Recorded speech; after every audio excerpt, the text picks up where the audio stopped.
Welcome to episode 698 of the Entertainment 2.0 podcast, brought to you by thedigitalmediazone.com. I'm Josh Pollard. And I'm Richard Gunther, and this is the show that puts you in control of your favorite movies, music, shows, and games. And happily, again, no games tonight. We've got sort of a crossover story. It's audio / gaming, kind of. Yeah, okay. Kind of. We also have a bunch of feedback. So these came in through a few different ways, a couple of them through email, though, with our email address being entertainment20@thedigitalmediazone.com. All the rest of our contact information is over at the website, thedigitalmediazone.com, and we'll run through it quickly at the end, too, because one of these actually came to me as a DM on Blue Sky. So these first couple of messages are in response to the feedback that we discussed on the last episode, where a listener was asking, how do you back up all of your media, especially like all of your backed up movies and stuff? So Dan, through Blue Sky, said, listening to the most recent Entertainment 2.0, a decent solution if you want to control things is use a second Synology. They have a thing called a Synology Sync, and you just store that second Synology at a friend or family member's house. It's more upfront cost because NAS devices are not cheap. Right. But then you don't pay monthly like you do with cloud storage. You would just have to choose a friend that has decent internet. Yeah. It's a good option. It is a good option. And this is what we tried to do with my group of college buddies who all got this like remote cloud connected storage device. And we thought that this would work great. And then that company went out of business. And so that doesn't work. I think it's far less likely that Synology is going to go out of business. But that product cost us each about $150. And I think a NAS that would store the amount of stuff that I would want to keep as a backup. And you would even want that to have a redundant drive backup. So it has to be to drive. Right. So you're looking at probably $400, $500 as a starting point, even higher than that because of the drives. Right. So, exactly. Yeah. I mean, it's a really good idea. I like the idea. I should probably do this, but I have not yet. This is probably the best solution that we've heard so far. And I know that this wasn't in response to my concern about this. It was in concern to another listener's concern about this, but great idea. Thank you, Dan. All right. Next up, we have a message from longtime listener, Jim. He has a comment about the last episode where we were talking, we were talking about storage and storage options, like we just discussed. So he said, one thing I didn't hear you mention is what I do. He said, I have a safe deposit box at my credit union. Costs $35 a year, and I occasionally swap a multi-terabyte backup copy of all my Plex folders to that. Way cheaper than any online service. And I go to the credit union periodically anyway, so I thus have a climate-controlled, fire, flood, earthquake, and theft-protected storage copy of everything for $35 a year ongoing. I use a couple Seagate expansion drives. I might be concerned about Seagate, but that's a different issue. So I still hold one copy of all my files, including all the media files. So I have a total snapshot on a single 16 terabyte drive. And you probably have documents that should be in a safe deposit box anyway. I use Backblaze directly from my QNAP NAS. That daily process only protects a much smaller set of unreplaceable family photos and videos, music files, etc. That runs me about $12 a month for just under 2 terabytes. Yeah, this was eye-opening. So again, we were just talking about a much more expensive solution to this problem. This is a mechanical solution, a physical solution, an analog solution, if you will, to the same problem that costs much, much less. There's it seems like there's more manual work involved here. Sure. At least for me, there would be, because I don't currently have a safe deposit box anymore. So yeah, but it's something I could do. It's something I could think about. It's something that our listener who read in with the question about this could do. What was your reaction to this, Josh? Yeah, this was actually something that I did think of during our last recording. We were talking about so many options. I didn't want to keep going on and on.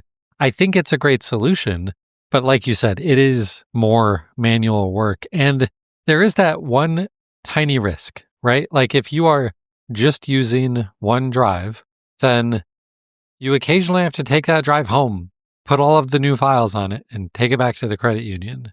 If your house burns down during those couple of days when you brought the drive home, that's the one risk here. But that's not. I mean, I would argue that that's not the way that you do this. The way that you do this is two drives. Two drives, right? And you just swap them out. Exactly. You swap them out. That's what I would do when I would take something up to my parents' place when I visited. I would take them a new drive and I would bring the old one back home. Yeah. That is the best way to do this. Yeah. I love this idea. It's great. $35. I mean, that's brilliant. Absolutely brilliant. I love it. I don't know that I would recommend Seagate though for this. They don't have a good reputation. But nowadays, all of the drive companies seem to be either problematic technology-wise or problematic policy-wise. Well, and also, like if you do have two drives and this is already a backup anyway, you're kind of protecting yourself from that being a problem, assuming that the ones in your house don't burn down at the same time as the one in this safe deposit box failing. That's and many levels of failure. Your frequency of swap is up to you too, right? Like if you go to the place where this vault is every couple of months, then just make it a quarterly process or something. Right.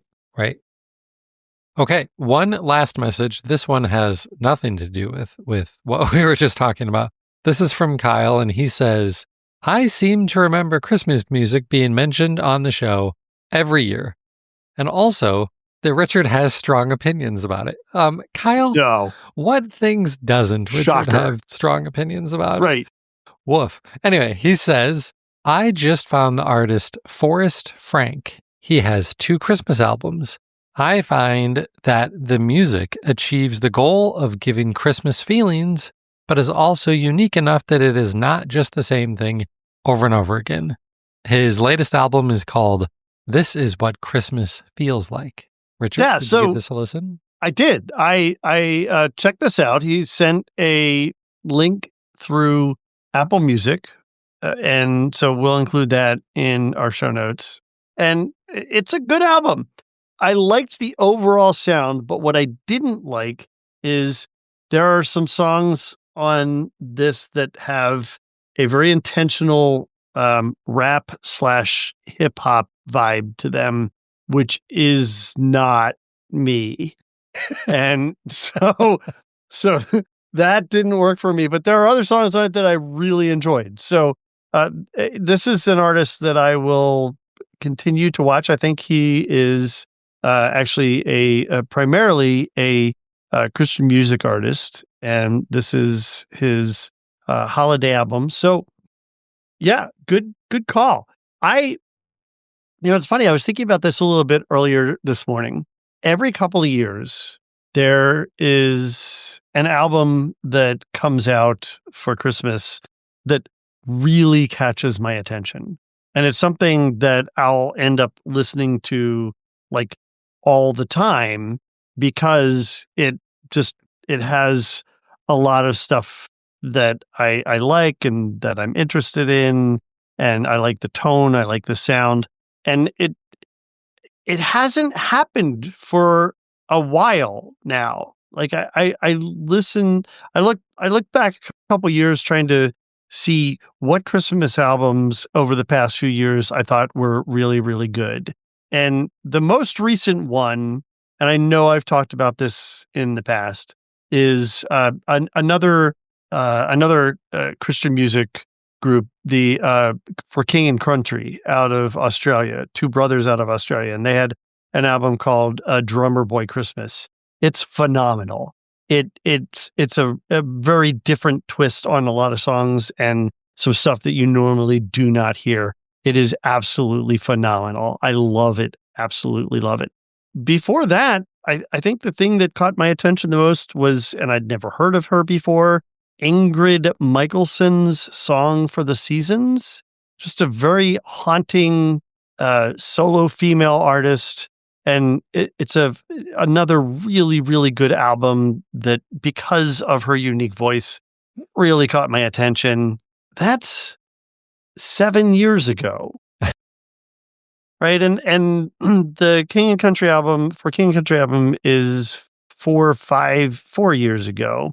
And I just feel like since then, I haven't seen anything new that I'm like, wow, this is amazing. I need to listen to this every year.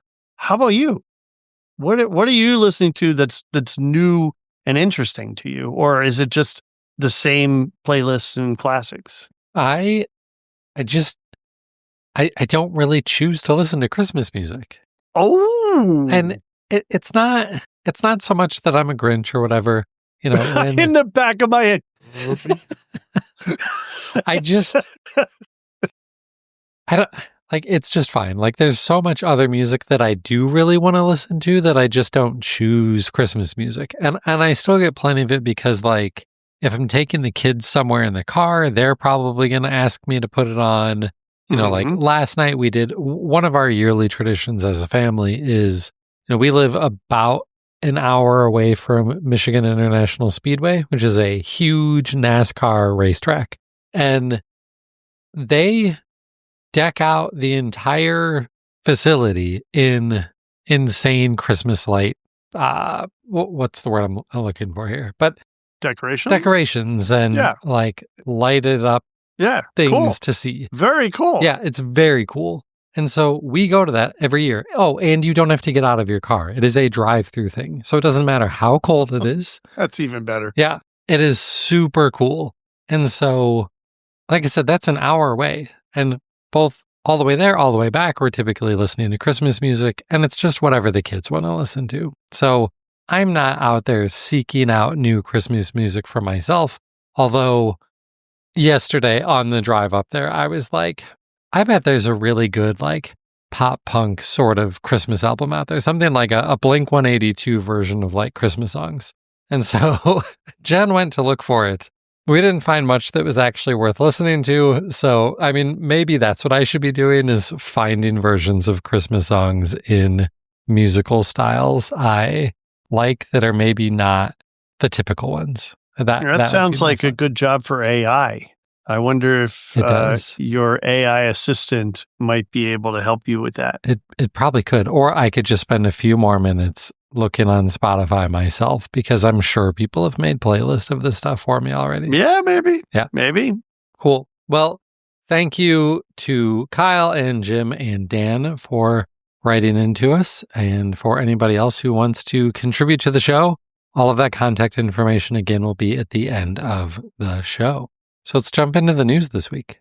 All right. So you may remember our top story last week was talking about Warner Brothers and the Warner Brothers Discovery offer from Netflix being usurped. I don't know what the right word is. Being overshadowed by a hostile bid, frankly, from Paramount, from the Ellison family, and their intent to also potentially purchase Warner Brothers Discovery. And we talked a little bit about the implications of that and the differences between the offers. And I wondered if it was really going to be all that attractive to the board. And apparently the board doesn't think so, because the board has unanimously rejected Paramount's offer. So it'll be interesting to see how this plays out. This is now, at this point, going to be in the hands of the regulators, but it's also worth noting that in the meantime, Netflix has been playing this game of, we could also offer this, and we could, like, change the composition of our cash versus debt to something more attractive. And yeah, they've been trying not to be the boyfriend that gets left out in the cold, I think. So, so yeah, this could be interesting to see how it plays out. I have no idea how this is going to move forward because I also feel like, and full disclosure, I used to work for Oracle at one point in my life. So one could argue that I worked for Larry Ellison. I don't have a high opinion of him. and maybe it's unfair to just extrapolate that to the rest of his family, but I don't think they're going to give up. So I think this is going to be, I don't want to use the word fun because it's not going to be fun, but I think it's going to be interesting to watch this play out. So, okay, so you do think the Ellisons will continue to make more attempts at this? Yeah, I don't think we've heard the last of them at all. No. Yeah. Okay.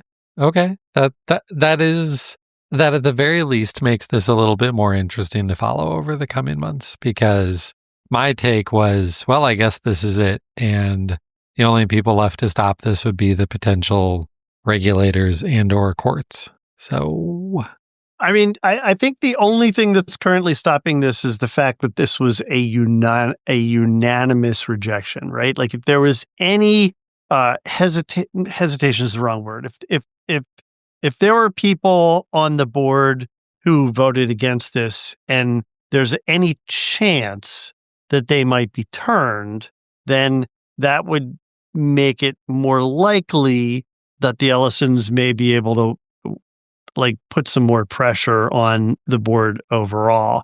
But remember, a hostile takeover or a hostile bid is not necessarily something that you can, that a board can completely ignore, because usually a hostile bid is in place because it's unrejectable, right? Like if you're taken over through and we're getting way beyond what I know from the legal aspect of mergers and acquisitions, but back in the heyday when this was going on like crazy, we saw companies taken over unwillingly over and over and over again, because you get to a point where it would be fiscally irresponsible for a board to not accept the bid from the company, because they basically bought out all the votes that they need,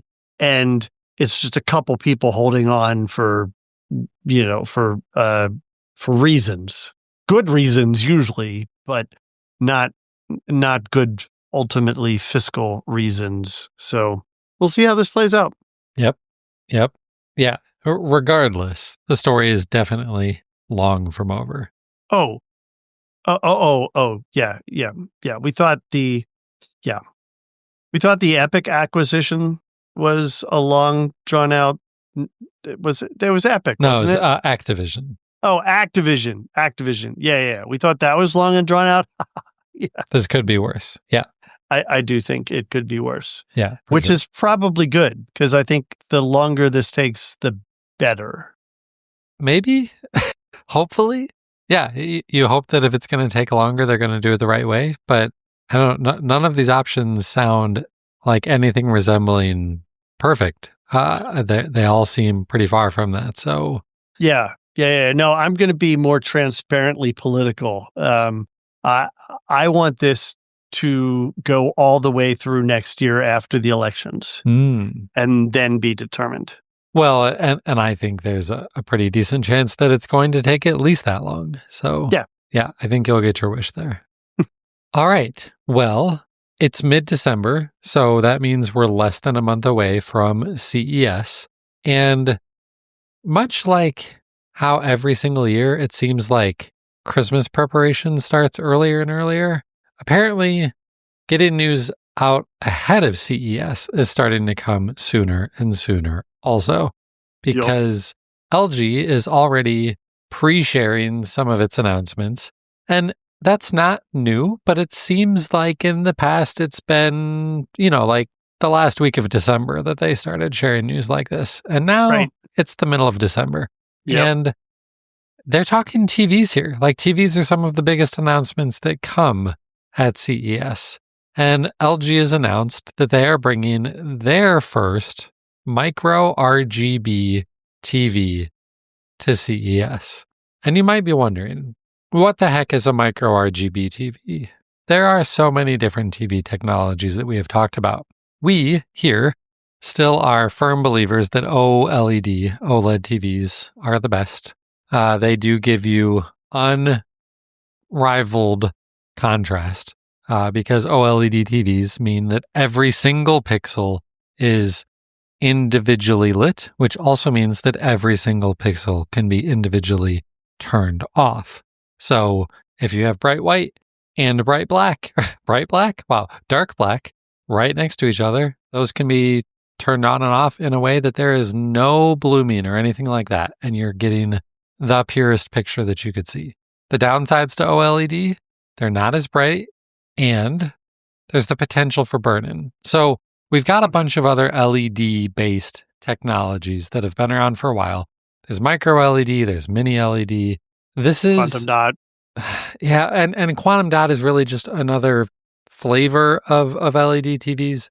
So micro LED is the future of like that is the thing that is the most similar to OLED. Micro LED TVs are actual individual pixels, light per pixel like OLED, like OLEDs, but they're way brighter. So like that is what we're all hoping for in the future. Micro LEDs exist now, but they are ridiculously expensive. You can't really get a consumer. I mean, sort of spending tens, if not hundreds of thousands of dollars for a micro LED TV. You can't really get that in the consumer space right now. So mini LED works a little bit differently. It's better than your traditional LED TVs. They're still crazy bright. But the way that they still work is you've got LEDs for coming up with the color of the pixels that you're seeing, but the light that is coming through them is still coming from a backlight.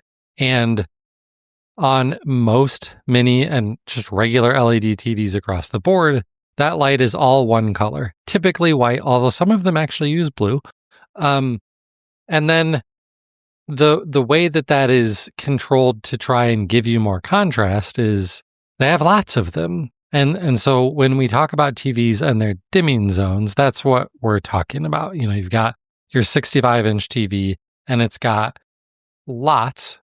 For a nice TV now, it's in the hundreds, maybe it's in the thousands now, zones of dimming, which means you've got hundreds or thousands of panels of lights, but it's still nowhere near every single pixel, right? So what is different here with a micro RGB TV? It's not micro LED. That's the thing that I hate the most about this. They're throwing the word micro in here and it's making people think it's micro LED TVs. That's really, this really bothers me. Yeah. This is like when everybody was using AI before anything was actually AI. Right. So what they're doing here that's different is instead of those back panel lights being all one color, they are RGB.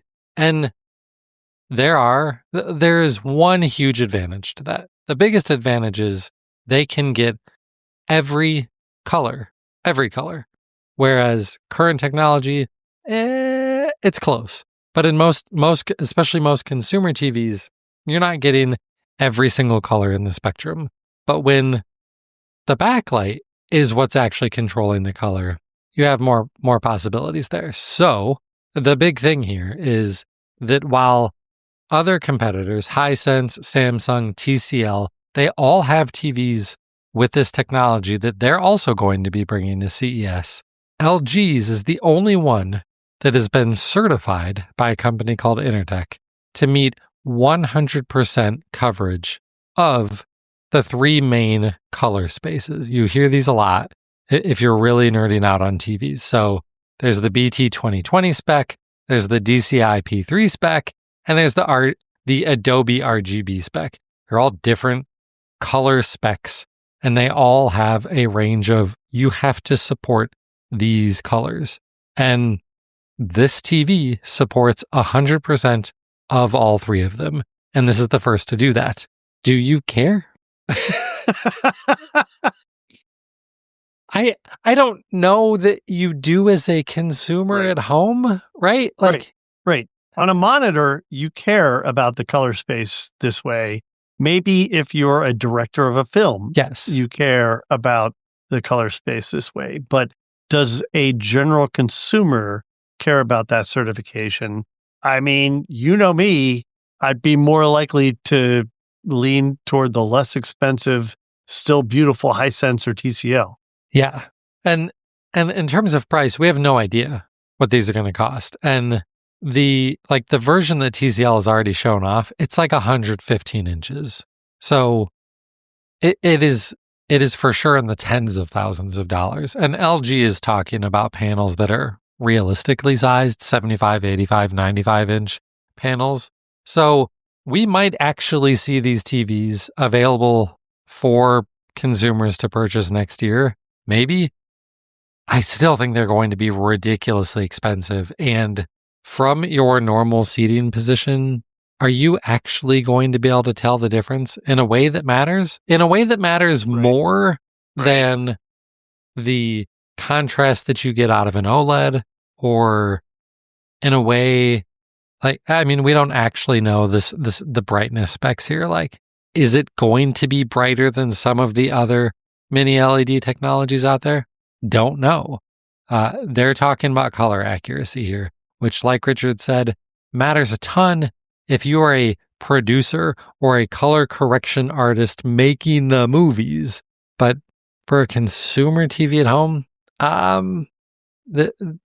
this color accuracy, I just kind of feel like we're past the point of diminishing returns for color accuracy in consumer TVs. Someone is screaming right now that I am wrong.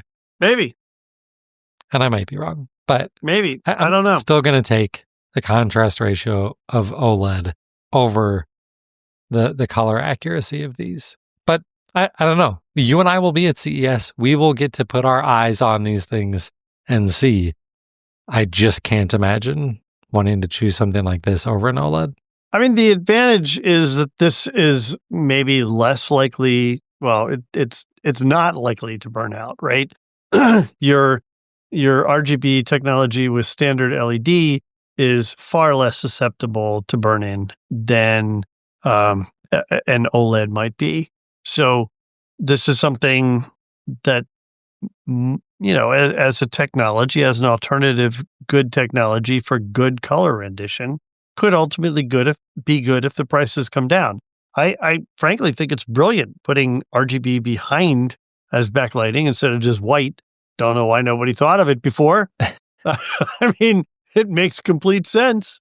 It's a great idea, but yeah, they need to bring the price down. And I just don't think that accuracy thing, that whole, meeting these specs is going to be important enough to a lot of people that they're going to pay a premium for it.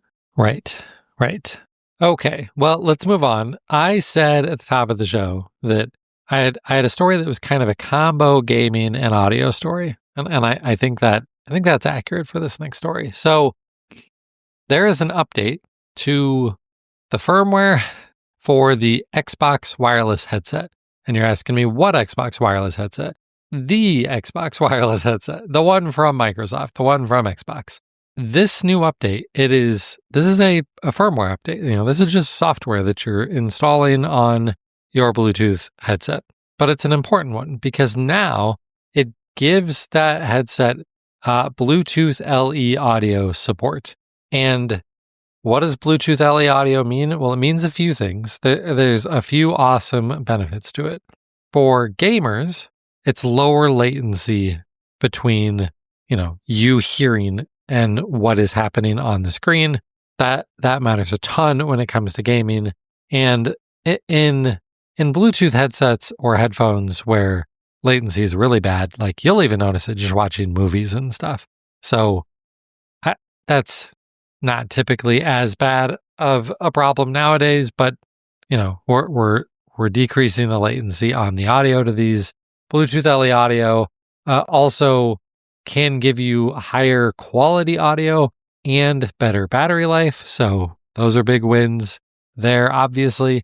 And then the other thing is that if you have this headset paired with a Windows 11 PC that has what in Windows 11 they just call Bluetooth audio sharing enabled, which we would call that Auracast. I wish the entire universe would just use the official name of this technology. But when has that ever happened? Never. Yep. So it means that the Xbox wireless headset, when paired with a supporting device, will now support Auracast, which is the technology that allows you to share audio across multiple devices. So you could, if you've got a Windows laptop that has this technology and you have 2 sets of these headsets, then you and a partner could both be watching a movie with your own individual headphones on, connected at the same time to the same device.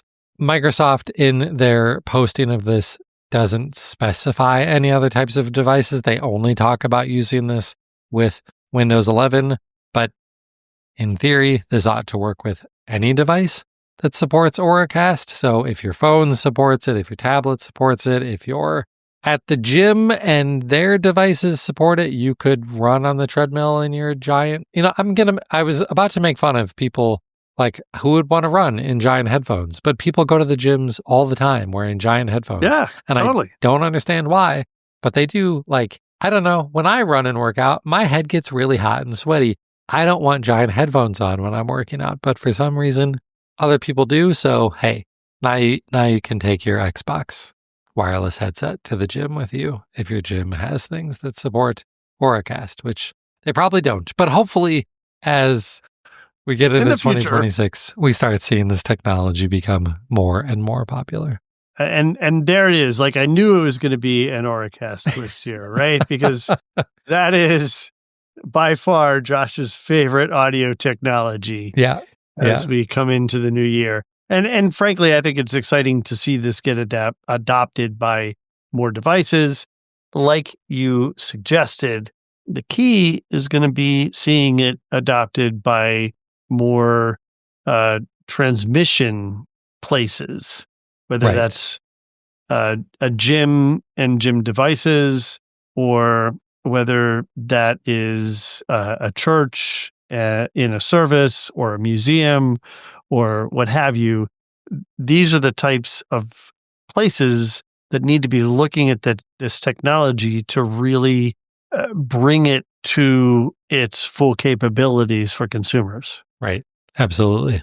Okay. One other story that I didn't really know which category to throw this in, so it just comes at the end. And this is about the Kindle app. So a few episodes ago, we talked about how the Spotify app, if you are listening to certain audiobooks, there is now a recap feature where you could press that button and it would give you a recap of where you are in the book without giving you spoilers about what is coming up. Well, Kindle, at least the version of the app on iOS, because it's not available on other things yet, but it will be, has an even cooler version of this feature.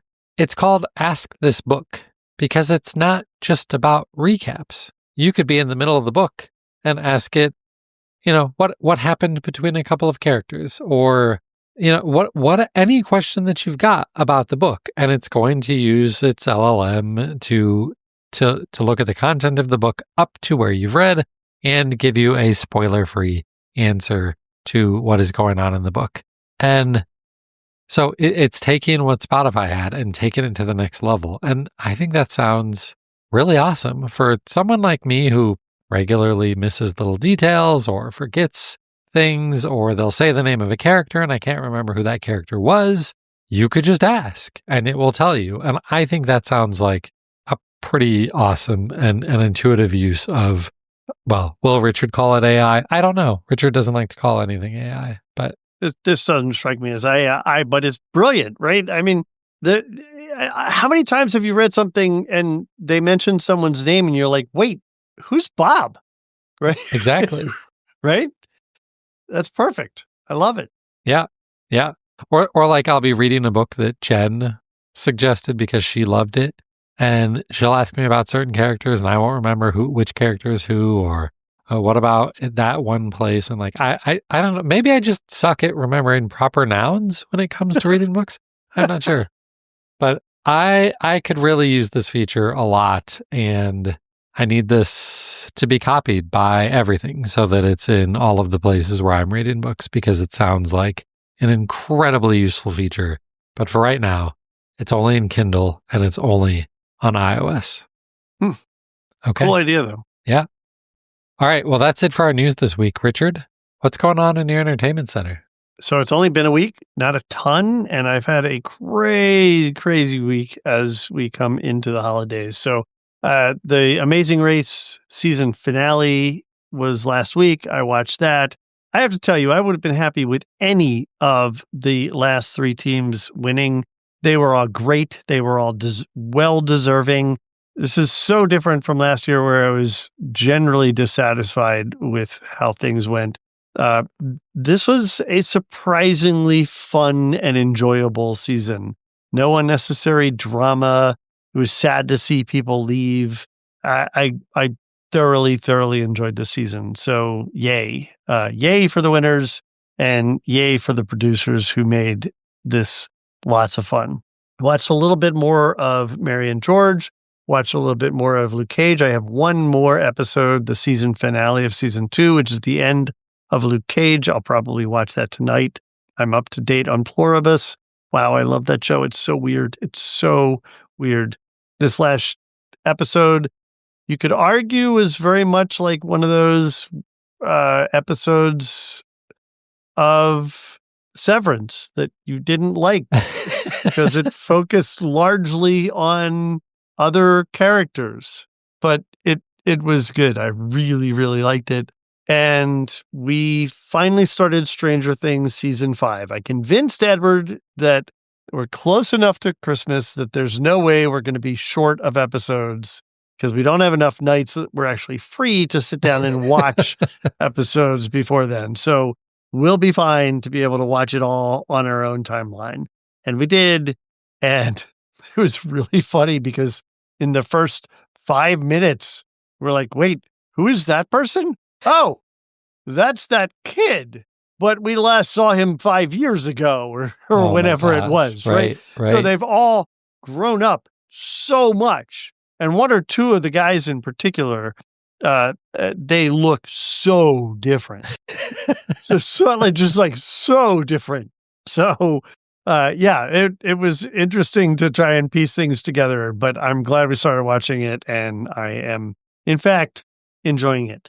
I am still trying to catch up on podcasts. I am slightly, not very much, but slightly ahead of being still a month behind on everything. And I got a Christmas gift. I got a dump of a bunch of episodes from a laser podcast that I listened to that hasn't put anything out in months and months and months and months. And they just decided to put them all out on the feed at the same time. So thanks for that. My least favorite way of dealing with a subscription. I don't think that podcast producers understand that throwing 4, 5, in this case, 18 episodes of a podcast out at the same time isn't good. People don't want that. But I mean, maybe I'm an isolated case. Maybe people do want that. I find it a little bit overwhelming. Yeah. You could just not listen to all of them. No. That's not how I work.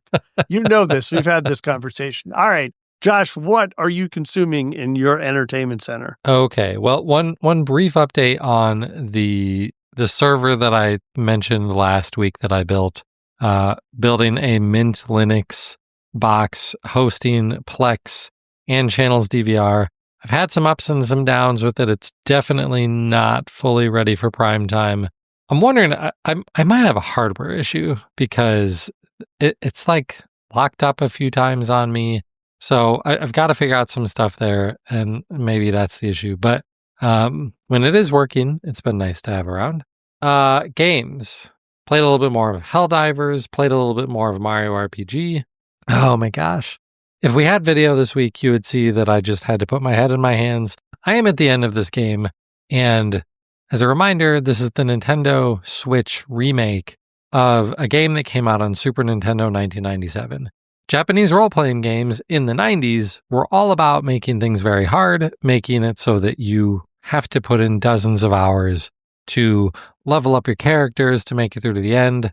And this version that they put out on the Switch, it's basically an easier version. Like, you don't have to do as much of that sort of crap, which I'm excited about. I don't want to spend extra time on games if I don't have to. And everything was going great until I got to the end. And now it's not going so great. I don't know if I'm going to be able to finish this game without going back and doing a bunch of grinding, which I don't want to do. So sometime between now and when we record the next episode, I will have to make a decision about what I'm doing here. And I might just give up on the end of this game. What does grinding mean? Grinding means going and like replaying areas in video games that you've already done, like doing extra battles to get more experience to make your character stronger. And it's called grinding because it's a grind. It's not fun. Got it. Yeah. It's a very common thing in Japanese role-playing games, especially older ones, but I don't like that. So I don't want to do that. Movies. I watched a classic. A couple of months ago, my daughter, who is a creative writing student, loves poetry, was talking about the movie Dead Poets Society, and she had not seen it. She asked if we had it, and I said, we don't, but we should. So I bought it. And so this week I decided, let's watch this, because I don't really remember much of it other than it was great. I just remember it was great. So good. It is so good. It is such a good so movie. Good. And man, movies in the 90s when they didn't have to be 2 hours and 45 minutes long. Like it just, it tells the story in an amount of time that respects you. It's so good. It's really good. Robin Williams, he looks so young in this movie. Yes. Oh, yes. Man. Yes. It's such it's a feel good movie. It's a cry movie. It's just it is in so many ways one of my favorite movies of its time. Yeah. Yeah.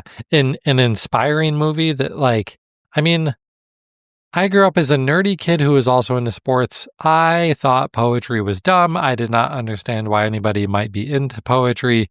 Now that I'm an old man, I'm starting to understand it. And just I still don't get it. Yeah. But whatever. I don't. Maybe go and watch this movie again. And just the bits that they read of some of the classics are just like, wow, that's meaningful text there. I like it a lot. So I highly recommend watching Dead Poets Society if you haven't seen it in a while. And if you've never seen it, you really should. You really should. Okay. Yep. TV. Football, of course. We're all up to date on High Potential. We caught up to it. I hate it when we catch up to things that are on TV. So now we've got to wait a few weeks because I think it's on break until January. But then I mentioned on the last episode, there was no gaming news last week because last week was the Game Awards on Thursday night. And like an idiot, I watched the whole thing, all 3.5-ish hours of this show. And it hasn't really gotten any better than the previous years that I complained about. So why do I keep watching it? I don't know, because I'm the problem. So next year, I think will probably be the year that I don't watch it. It's just not necessary. They don't spend enough time on the awards parts, although related to the awards themselves, Sandfall Interactive, the developers of Clair Obscur Expedition 33, they cleaned house. They won almost everything they were nominated for, including Game of the Year. They deserved pretty much all of it. Maybe questionable on whether they should have won Indie Game of the Year, but fantastic game, and a team of people who seemed genuinely like over the moon, so excited, so emotional about being able to win these awards. And so that was nice to see. The trailers, of course, were nice to see. The fact that Hideo Kojima did not make an appearance was actually a good thing.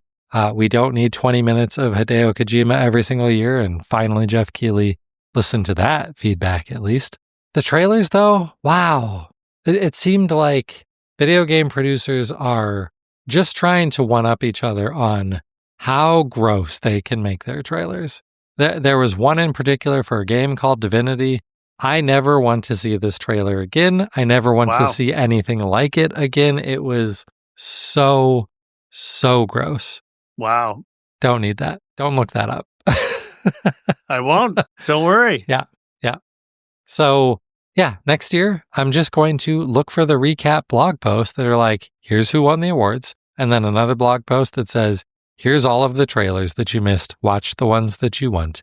And that's what I'll do from now on, because almost 4 hours of my time watching this, that doesn't really feel like the best use of my time. Yeah, it's crazy. Yeah. And I haven't started any new books yet. So that is it for what's going on in my entertainment center. All right. Well, we're getting near the end of the year. We're gearing up for CES. It's the end of the year. We like to do fun things around the end of the year. So this won't be the last you hear from us, most likely, between now and CES, assuming that everything goes parenthetically, most likely. Right. We should be back with some more. Even if there's not news, we've always got some interesting, fun things to throw at you at the end of the year. So look forward to that soon. If you'd like to get a hold of us and send us any feedback, we're all over the place. I'm still on Twitter at Josh Pollard. The website is DigiMediaZone on Twitter. I'd rather you message me on Blue Sky, also Josh Pollard over there. Richard is at Richard Gunther on Mastodon and at richardgunther.com on Blue Sky. And that's going to do it for episode 698. He's Richard Gunther, and I'm Josh Pollard. Thanks for listening to Entertainment 2.0. Adios. Goodbye.